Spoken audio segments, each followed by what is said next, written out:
Do want to give a quick update? I saw the champion names, but with the player icons switched, I did miscall which player was playing which champion. So, welcome to the Solo King. This is a Korean 1v1 tournament featuring all of your favorite players, teams, and champions from this season of Champions.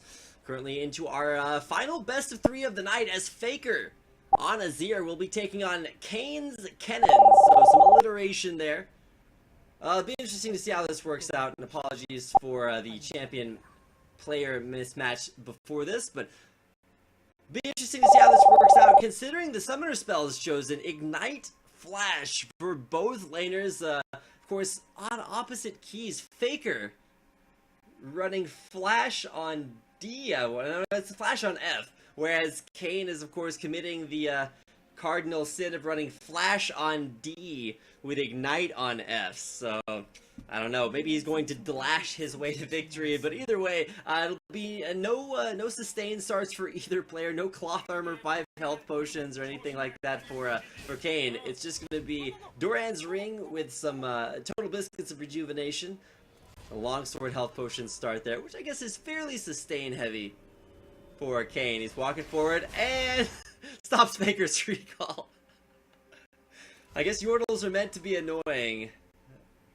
Cain might actually go for the stop of the recall by walking over around the around the Raptor pit, but was unfortunately unable to stop that. So Faker heads back to base, won't be picking up any extra sustain, just healing off that early harass. And coming into the lane phase, traditionally we've seen Azirs have difficulty with AD carries that can shove them in early on.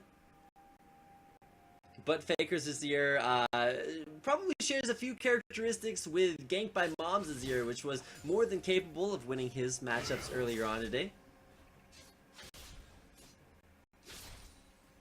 Trying out the Sand Soldier in the middle of the creep wave, but honestly, Cain's shoved it in a little bit more quickly than Faker would have liked, and while he is going to lose 1 CS, should be able to hit most of these additional CS under turret. No, he's actually going to miss not 1, but 2 CS under turret. That's, I think that's more than 2. Yeah, he missed 4 CS out of the first wave. Faker having some struggles here versus a Cain's Kennen, who is all too willing to just continue auto-attacking, shove this wave in over and over again, and start to get off to a little bit of an early CS lead. Of course, I can't emphasize enough how quickly small CS leads can turn into big ones, because specifically determining like the play style that the player wants to play. So for Cain on Kennen, he's going to be looking for a little bit more of an aggressive harass-based style, whereas Faker, I feel like, less so harassing Cain as it is just putting on enough pressure so that he can keep the wave from getting shoved into his turret.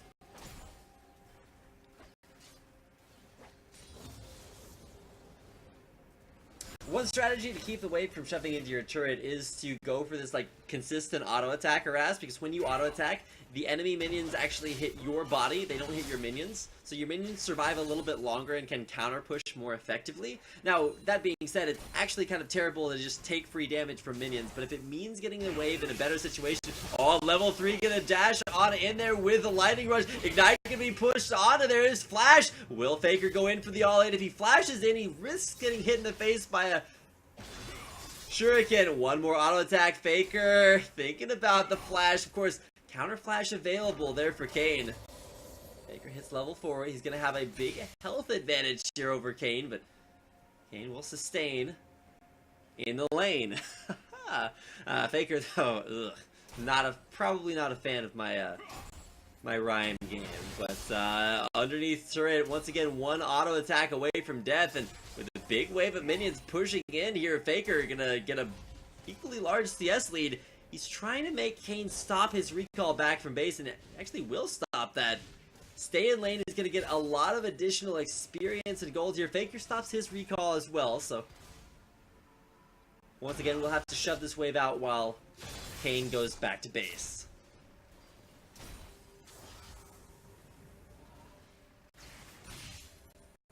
The biggest differential, at least as early on, was CS.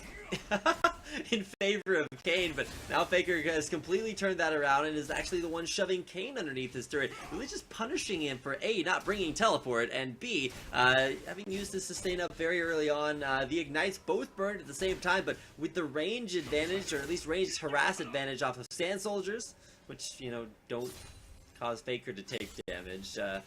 Cain's, of course, back behind his turret. This is a terrible position to be in if you're Cain. And I'm not sure exactly what he's trying to accomplish here.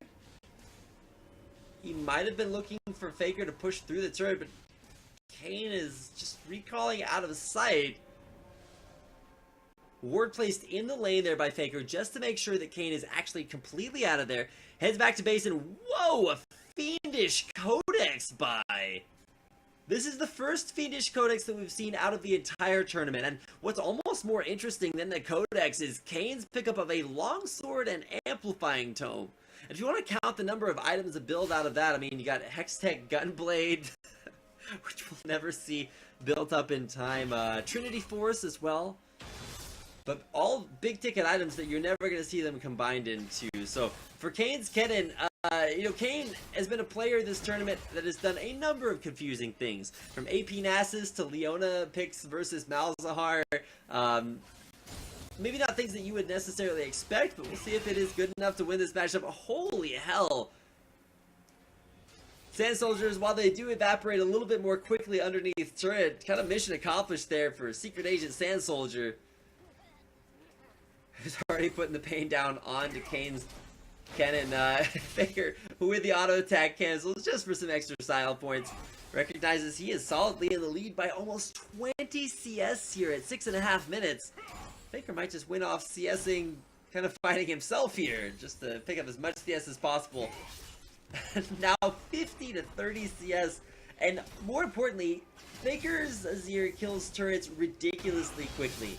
With the use of a Rise on turrets, you get true damage on a turret just by using a skill. You can use it in between your auto attacks. So it's just an incredibly high damage way to kill turrets early on. And so Faker's got a lot of options. Does he win by CS? Does he win by killing the turret? I think turret kill might actually be a little bit more likely. Faker will have to play this carefully. There's the flash in. He's going to get a lot of stuns there. Faker will get that Emperor's Divide, but Ignite is taking down. Is Faker dead from this one? Does have to micro behind the minions just to avoid this Razor Shuriken. There's flash in there. He's going to look for the shield. The counter kill. Ignite ticking down there, but Kennen very low as well. Faker will get a level up to level 7. Holy cow, this lane is ridiculous. Faker has already picked up a kill in this lane on my vocal cords, completely devastating them, and we'll look for damage on this turret, spamming out those auto attacks, and I think he just wins the game off this. There's the Arise cast on the turret, and Faker will take down game number 1. Some intense action. He'll spawn a turret of his own there, winning this 1v1 versus Cain.